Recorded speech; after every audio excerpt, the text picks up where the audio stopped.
톨스토이의 세 가지 질문이라는 단편 소설이 있습니다. 아주 간단한, 아주 짧은 글인데, 그 내용은 이런 겁니다. 어떤 왕이 인생의 해답을 찾기 위해서 성자를 찾아옵니다. 그래서 세 가지의 질문을 물어봅니다. 첫째는 인생에서 가장 중요한 시간은 언제입니까?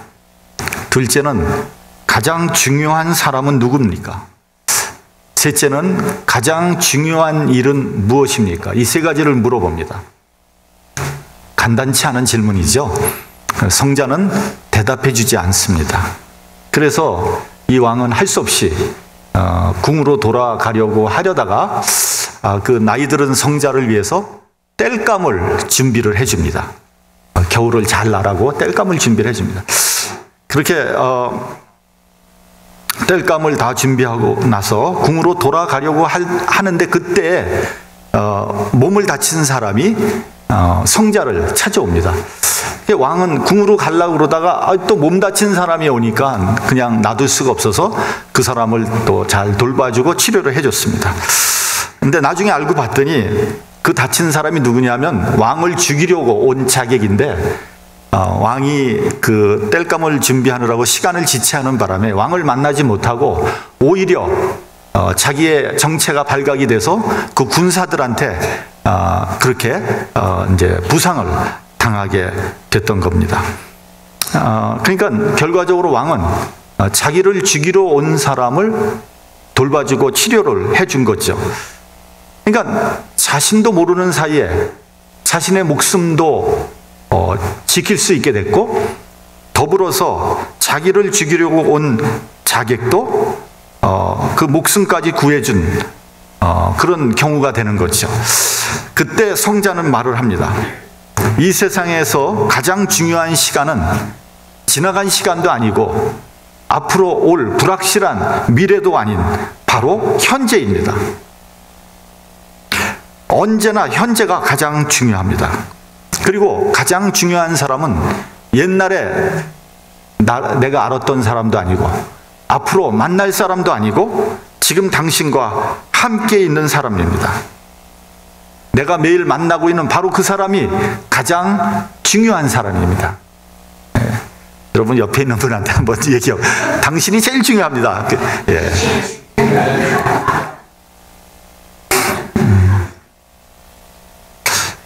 어디서 귀인이 나타날 것이다 이런 거 믿지 마세요. 지금 내 바로 옆에 있는 사람이 가장 중요한 사람이라는 거죠.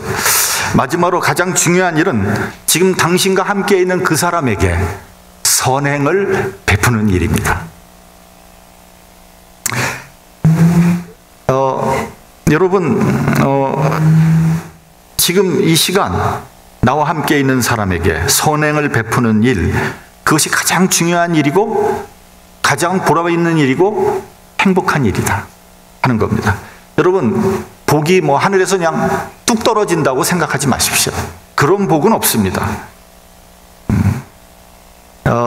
내가 처한 하루하루, 한 시간 한 시간이 가장 중요하고 의미 있고 행복한 시간이라고 생각하는 그 사람이 행복한 사람이에요. 반대로 지금 내가 스스로 불행하다고 생각하는 사람은 이 세상에서 가장 불행한 일입니다. 불행한 사람입니다. 무슨 대단한 일을 할 필요가 없고요. 무슨 큰 일을, 무슨 중요한 일을 해야 되는 거 아닙니다. 무슨 일을 하든지 지금 내가 하는 일 그 자체가 중요하고 가치 있게 생각하는 사람, 그 사람이 행복한 사람이라는 거예요. 자, 오늘 본문을 보면요, 엘리야가 나옵니다. 엘리야는 지금 몹시 피곤한 것 같아요.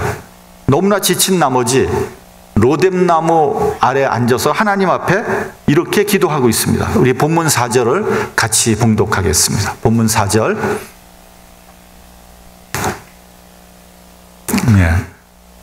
시작. 스스로 광야로 들어가 하루 길쯤 행하고 한 로뎀나무 아래 앉아서 죽기를 구하여 가로되, 여호와여 넉넉하오니 지금 내 생명을 취하옵소서. 나는 내 열조보다 낫지 못하니이다 하고, 지금 내 생명을 거두어 주시옵소서. 이제 그만 살고 싶다는 거죠. 죽여달라고 기도를 하는 겁니다. 왜 엘리야는 이런 기도를 하고 있는 것일까요? 먼저 엘리야는요, 몹시 지친 것 같아요. 배가 고팠던 것 같아요. 그 후를 보면 이제 천사가 자꾸만 먹을 걸 먹으라 그러지 않습니까? 여러분 혹시 배고파 보았습니까? 아니, 먹을 게 없어서 배고파 보았냐 이런 얘기예요. 그냥 밥을 오늘 점심을 안 먹어서 배고픈 거 말고 당장 먹을 게 없어. 배고파 본 적이 있습니까? 요즘은 한국이나 미국이나 참 풍요롭고 잘 삽니다. 제가 이제 이 설교를 준비하면서 생각해 봤어요. 저는 요즘에요, 밥을 먹을 때 배가 고파서 밥을 먹지 않더라고요. 계속 하나도 안 고픈데요, 끼니 때가 돼서 밥을 먹는 거예요. 그래서 그 결과 어떻게 됐냐? 배만 나오는 거예요. 그러니까 이게 지금 항상 과식해 있는 상태예요. 배가 고파서 음식을 먹어야 되는데 배가 안 고픈데도 또 음식을 먹어. 그러니까 살만 찌는 거죠. 미련하게. 네? 여러분, 동물은요, 배가 고프지 않으면 밥을 안 먹습니다. 배가 고파서 식사를 해야지 건강에도 좋고요, 살도 찌지 않는다는 거예요. 네. 여러분, 배고프지 않으면 식사하지 마세요. 그냥 과일이나 하나 드세요. 저는 어저께 그냥 밥 저녁 안 먹었어요. 이 설교 생각하면서. 네. 그러니까 여러분, 지구 한쪽에서는 과식을 하면서 다이어트 하고요, 또 다른 한쪽에서는 배가 고파서 굶어 죽는 그런 일들이 지구상에서 일어나고 있지 않습니까? 그래서 그렇게 생각하면 과식은 일종의 죄입니다. 죄예요. 여러분, 북한은 불과 20년 정도 전에 고난의 행군이라 해서 정확한 통계는 없지만 최소 100만 명, 최대 300만 명이 굶어 죽었다는 거 아닙니까? 말이 100만 명이지 이건 정말 어마어마한 숫자입니다. 어마어마한 숫자예요. 여러분 혹시 얼마 전에 나온 공작이라는 영화 보셨는지 모르겠습니다만 실화를 바탕으로 만든 영화 아닙니까? 소위 흑금성이라는 남한의 이중 간첩이 북한의 김정일까지 만나는 아주 흥미진진한 그런 스토리입니다. 있었던 얘기예요. 근데 그 영화의 배경이 북한의 그 고난의 행군 그 때예요. 그 시절에. 근데 거기에 이제 그런 장면이 하나 나오는 거예요. 보니까 굶어 죽은 사람들의 시체가 산더미처럼 막 쌓여 있는 거예요. 여기저기서 냄새가 막 나고, 실제로 뭐 영화로 보니까 냄새는 안 났지만, 근데 거기에 어떤 아주머니가 허름한 좌판을 깔아놓고 뭘 팔고 있는 거예요. 그리고 그 주변엔 애가 돌아다니고 있는 거예요. 그러니까 굶어 죽는 그 죽음의 현장에서 굶어 죽지 않으려고 몸부림을 치는 그런 인간들의 모습. 야, 영화지만 생지옥이 따로 없다. 이런 생각이 들었습니다. 당시 북한 주민들은 정말 굶어 죽지 않기 위해서 탈북을 한 거예요. 지금 그 대한민국에 3만 명이 넘는 탈북자가 있다고 하는데 그 사람들의 대부분이 굶어 죽지 않기 위해서 처절하게 탈북을 한 겁니다. 여러분 그런 뉴스에서 그거 보지 않습니까? 탈북자들의 그런 모습 가끔씩 옛날에. 그 중국 어디 대사관으로 막 올라가려다가 막 공안이 끌어내리고 이런 거, 그 죽고 사는 문제였거든요. 근데 요즘에는요, 그 이제 트렌드가 좀 바뀌어서 탈북하는 분들이 자유를 얻기 위해서 탈북한다는 거예요. 그러니까 생각해 보면 북한이 이제는 굶어 죽는 사람은 별로 없는 것 같아요. 얼마나 다행인지 모릅니다.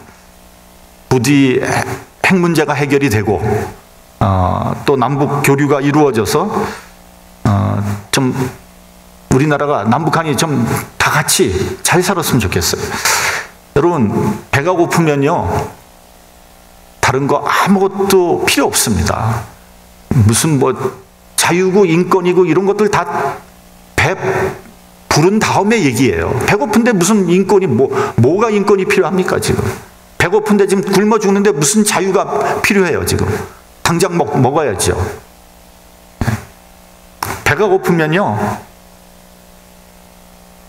인생이 고달퍼지는 거예요. 눈물이 나는 거예요. 아무 생각 없는 거예요. 그리고 고독해집니다. 지금 엘리야는 몹시 배가 고팠어요. 줄이고 목말랐습니다. 고독했습니다.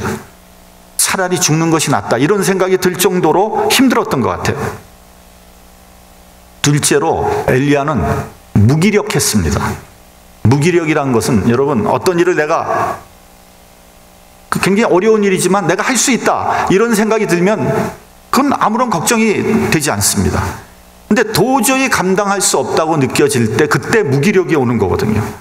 아, 나는 무기력하구나, 나는 아무 쓸모없는 인간이구나, 이렇게 스스로 생각을 하게 되는 거예요. 그러면 정말 아무것도 못합니다.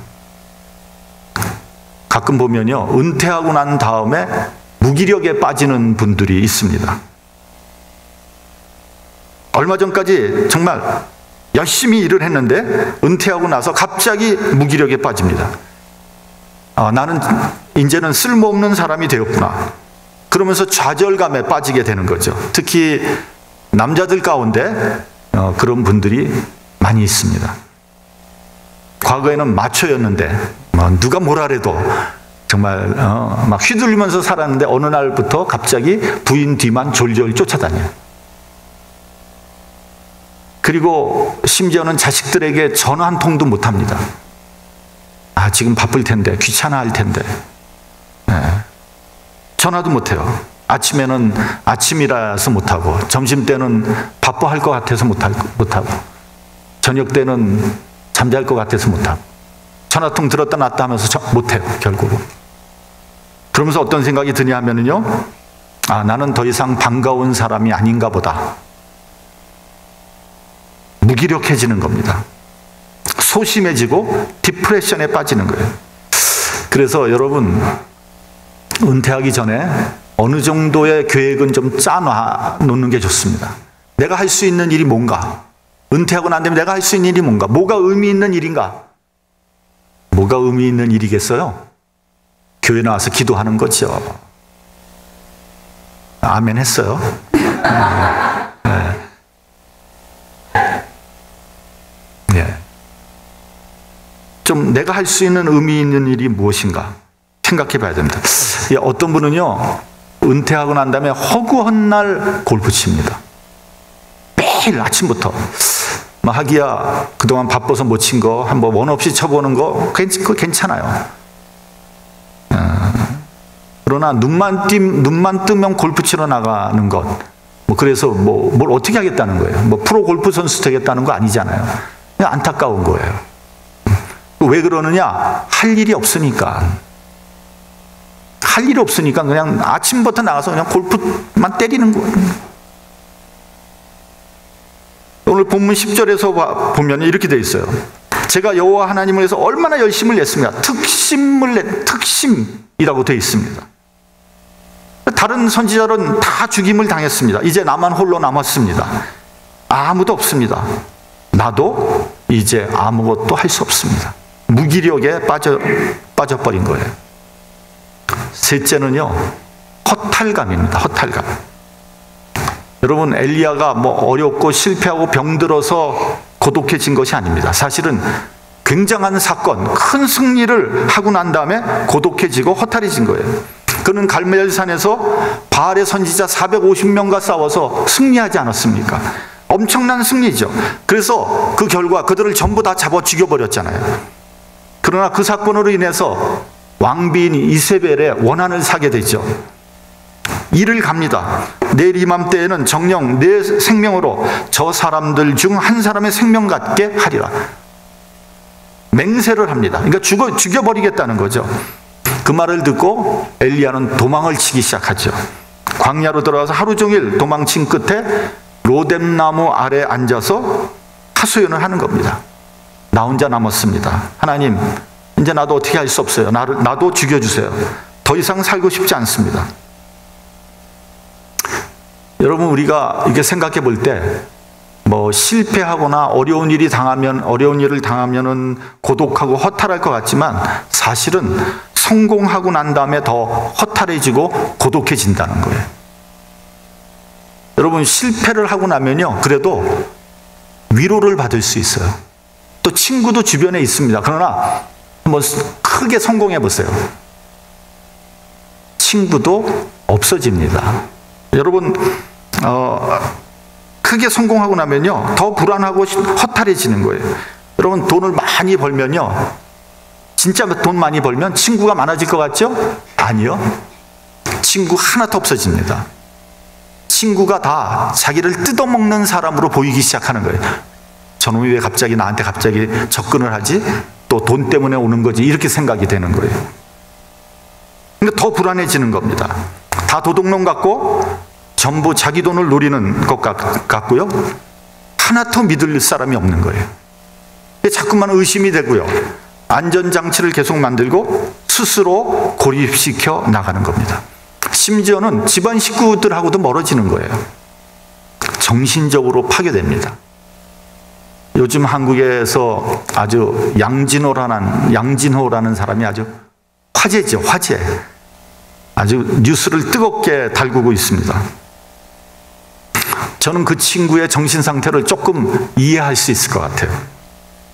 졸부가 되고 나서 나타나는 허탈감과 고독감입니다.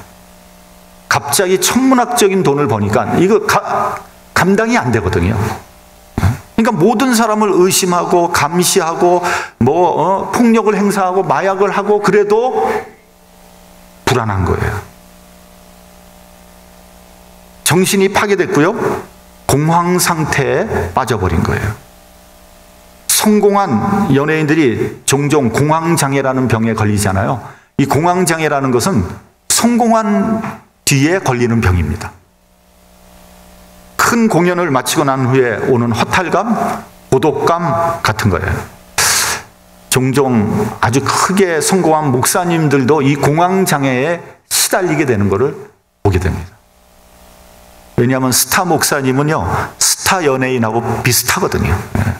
그 정도로 막 떠받들지 않습니다. 아무도 없는 텅 빈 무대에서 느끼는 공허함, 허탈감이 있는 겁니다. 넷째는 자신에 대한 실망입니다. 본문 4절 후반부를 보면 나는 내 열조보다 낫지 못하다고 고백을 합니다. 사실 우리가 알다시피 엘리야는 선지자 중에 선지자죠. 본인 스스로도 자기는 대단한 선지자로 알고 있었을 것입니다.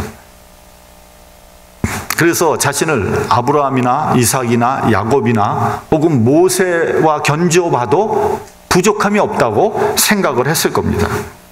그런데 이번 사건을 통해서 스스로에게 실망한 거예요. 야, 내가 이것밖에 안 되나? 좌절하게 되는 겁니다. 그의 마음은 들떠 있었어요. 갈멜산에서 450대 1과의 바알 선지자와 대결해서 승리했을 때 자기 스스로를 봐도 너무나 대견하고 자랑스러운 거죠. 내가 아브라함이나 모세에 비해서 못할 것이 뭐가 있겠는가? 그러나 흥분된 마음이 가라앉기도 전에 이세벨이 죽이겠다고 하니까, 위협을 하니까 겁이 덜컥 난 겁니다. 주랭랑을 쳤습니다. 도망을 치다가 지쳐서 로뎀나무에 앉아 생각해 보니까 자기 자신이 너무나 초라한 거예요. 스스로에게 실망을 한 겁니다. 이러느니 차라리 죽는 것이 낫겠다. 하나님, 나 죽여주세요. 여기까지 온 것입니다. 그런데요, 이런 현상은 사실 누구에게나 다 있습니다.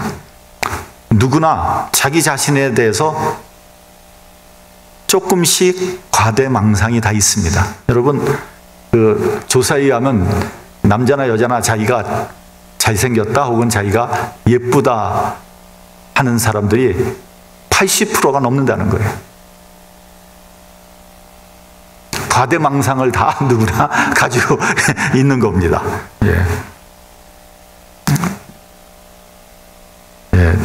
그래서 사람은요, 뭐 조그만 성공을 하거나 돈을 좀 벌면요, 자기가 대단한 능력이 있는 사람으로 착각을 합니다. 굉장히 교만해집니다.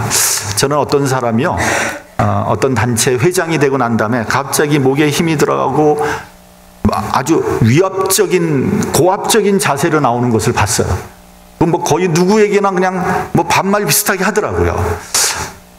저 사람이 무슨 약을 먹었나? 아니, 저한테도 그냥 뭐 반말 비슷하게 아, 목사님 뭐 이러면 돼? 뭐 아마 이러는 거예요. 전에는 안 그랬는데. 그래서 참 별 못난 사람도 다 있구나 이런 생각을 했습니다. 여러분, 높이 올라갈수록 겸손해져야 되는데 마치 자기가 잘난 줄 알고 한없이 올라가 버린 거예요. 그런 사람일수록 추락할 때 정신없이 추락을 하는 거죠. 그 과대망상을 한번 찾아보니까요, 그림으로 설명이 돼요. 그림으로 아주 재미있는 그림이더라고요. 뭐냐면 개가 이제 거울 앞에 있는 거예요. 자기 자신을 개가 비춰봐요. 근데 거울에 뭐가 나타나냐면 사자가 그려져 있는 게 거울에. 그러니까 개가 자기를 사자로 보는 거죠. 개는 개지 그게 사자입니까 어디? 그게 바로 과대망상이라는 거예요. 자기 스스로를 크게 보는 것에서 많은 문제가 생기는 겁니다. 여러분, 근데 엘리야가 왜 이런 현상이 나타난 것입니까? 하나님에 대한 기도와 묵상을 잃어버린 거예요. 그러니까 조용한 가운데 하나님의 역사를 생각하고 자기 자신을 생각했더라면 이렇게 초라한 인간이 되지는 않았을 겁니다. 하나님과 자신을 들여다볼 수 있는 기도의 시간을 잃어버린 것입니다. 누구나 마찬가지입니다, 여러분. 기도의 시간을 잃어버리는 순간 건방져지는 거예요. 하늘 높은 줄 모르고 올라가는 겁니다. 여러분, 어떤 사람이 갑자기 교만해지면요, 아, 저 사람 기도하지 않는구나, 그걸 딱 알면 됩니다. 그래서 어느 사이에 영웅이 되어버렸습니다. 그러나 한순간에 여지없이 떨어지고 말았습니다. 고독해지고 말았습니다. 자기 자랑하는 사람, 잘난 체 하는 사람, 무너질 수밖에 없습니다. 그러므로 여러분, 잘 될수록, 성공할수록 하나님 앞에 나와서 기도해야 됩니다. 내가 성공할 수 있는 것은요, 내 지혜나 내 능력이 아니라는 것을 알아야 됩니다. 보통 보면 실패를 하거나 고난에 처하면 하나님 앞에 나와서 기도합니다. 믿음이 있는 사람이라면. 근데 일이 잘 되고 성공하면 자기 잘난 줄 알거든요. 그래서 스스로 의시되다가 나락으로 떨어지고 마는 겁니다. 오늘 이 본문을 한번 자세히 보면요, 이세벨이 위협만 했지 아무도 엘리야를 쫓아오는 사람이 없어요. 근데 엘리야는 그냥 도망치다가 지쳐서 죽기를 구한 겁니다. 그러니까 바보 같은 짓이죠. 천하의 엘리야가 이런 비참한 지경에 빠지고 만 것입니다. 갈멜산에서 역사하신 하나님을 생각하지 못한 겁니다. 결과적으로 엘리야는 기도하지 않았고 그 결과 교만해졌던 거죠. 하나님께서 어리석은 엘리야를 만나 주셨습니다. 더 이상 할 일이 없다고 스스로 절망하고 있는 엘리야에게 하나님께서 말씀하십니다. 네가 할 일이 있다. 예후에게 기름을 부어서 이스라엘 왕이 되게 하고 엘리사에게 기름을 부어서 선지자가 되게 하라. 그로하여금 네가 하는 사역을 이어서 하게 하라. 또 나만 홀로 남았습니다라고 힘들어할 때 하나님께서 이렇게 말씀하십니다. 너 혼자가 아니다. 바알에게 무릎을 꿇지 아니한 자가 7천이나 남아있느니라. 이렇게 말씀하십니다. 중요한 말씀입니다. 엘리야는 자기 혼자인 줄 알았어요. 자기 혼자서 갈멜산에 올라가서 바알의 선지자들과 싸운 줄 알았어요. 그런데 실은 많은 사람들이 엘리야를 위하여 기도하고 있었던 겁니다. 여러분, 의로운 사람은요, 절대로 고독하지 않습니다. 눈에 보이건 보이지 않던 간에 어디선가 기도해주고 있는 신실한 성도들이 있다는 것을 잊어서는 안 됩니다. 저는 지금도 잊을 수 없는 두 사람이 있습니다. 2008년에 새들어 살던 교회에서 쫓겨났죠. 그래서 기도하는 중에 이게 하나님께서 교회당을 사라고 하는 모양이다. 우리 교회당을 한번 마련해 보자. 이런 생각을 했습니다. 그리고 이제 우리 교회, 지금 이 교회를 계약을 하게 된 거죠. 근데 사실은요, 그때 다운페이 할 돈도 하나도 없었고요. 은행론도 뭐 그런 교회에 해주는 은행은 아마 없었을 겁니다. 그렇지만 하나님께서 해주실 것을 믿고 정말 믿음으로 밀어붙였는데요. 사실 너무 힘이 들었어요. 솔직히 감당할 수가 없었습니다. 그래서 한편으로는 포기할까? 근데 포기하면 목회도 굉장히 어려워질 것 같더라고요. 근데 그 즈음에 택시 운전을 하는 여자분이 있었습니다. 우리 교회 교인 아닙니다. 화교예요, 화교. 우리 교회는 한두 번 정도 나온 적이 있어요. 근데 이분이 저한테 전화를 하는 거예요. 그러면서 뭐라 그러냐면, 목사님 자기가 건축헌금을 내겠다는 거예요. 얼마나 감사해요. 그래서 오시라고. 건축헌금을 딱 내는데 5,000불 체크를 내는 거예요. 여러분 한번 생각해 보세요. 택시 운전을 하는 여자분, 그날 먹고 살기도 힘든 그 여자분이 그분한테 5,000불이 얼마나 큰 돈입니까? 눈물이 핑 돌더라고요. 정말 너무 고맙게 받아서 건축헌금으로 잘 썼습니다. 제가 한번 만나서 식사를 사드리고 싶었어요. 근데 그 후로 한 번도 연락을 안 하는 거예요. 또 한 분이 있습니다. 전혀 모르는 분이에요. 나는 한 번도 본 일이 없다고 생각이 됐는데 이분이 전화를 한 거예요. 전화를 그냥 자기가 그냥 건축 헌금 비슷하게 하겠다 그러는 거예요. 그러더니 오시더니 자기의 폐물을 다 주고 가는 거예요. 네? 금. 그래서 그걸 또 잘 팔아가지고 건축 헌금으로 잘 유용하게 썼습니다. 근데 여러분, 돈이 많고 적고가 중요한 게 아니에요. 저는 하나님께서 그분들을 통해서 힘들어하고 있는 저에게, 고독해하고 있는 저에게 정말 말할 수 없는 큰 용기를 주셨다. 그렇게 믿고 있어요. 너 혼자가 아니다. 너는 알지 못하지만 하나님의 동역자가 있다는 겁니다. 또한 하나님께서 엘리야에게 말씀하셨습니다. 너에게 후계자가 있다. 소모는 농사꾼 엘리사가 너의 사역을 이어나갈 것이다. 여러분, 하나님의 사역에는 중단이 없습니다. 우리가 죽고 난 후라도 하나님의 사역은 계속 이어져 나갈 것입니다. 나는 실패해도 하나님의 사역은 반드시 이루어질 것입니다. 우리가 오해하지 말아야 되는 것이 있습니다.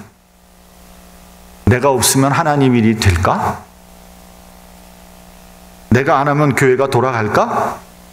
이렇게 생각하는 사람이 있어요. 그래서 사보타지 하는 분도 있더라고요. 천만의 말씀이요. 나 하나 있고 없고는 그렇게 중요한 일이 아닙니다. 하나님께서는요, 쓸 수 있는 사람은 무궁무진하게 많습니다. 내가 안 하면 다른 사람이 할 것입니다. 하나님의 경륜은 크고 놀라운 것입니다. 따라서 내가 하나님의 일을 감당하는 것이 현명한 사람입니다. 여러분, 본래 인간은 고독한 존재입니다. 인생은 홀로 가는 길입니다. 세상 없는 친구도요, 결국은 헤어지게 됩니다. 사랑하는 배우자도 끝내 그 길을 같이 갈 수는 없습니다. 누가 옆에 있다고 의지가 되는 게 아닙니다. 누가 위로해 준다고 진정한 위로가 되지 않습니다. 누가 옆에서 칭찬하고 박수 친다고 도움이 되지 않습니다. 그런 것에 현혹되지 마십시오. 인생 가운데 하나님을 만나지 못하면 그 인생은 덧없는 인생입니다. 십자가의 사랑을 깨닫지 못하는 인간은 의미 없는 존재입니다. 모든 영광은 지나갈 것입니다. 그런 것들은 아무것도 아닙니다. 오직 그리스도께서 나와 함께 하실 때 진정한 사랑과 위로를 받을 수 있습니다. 하나님께서 내 편에 서 주실 때 그것이 진짜 의지가 되고 도움이 된다는 거 알아야 됩니다.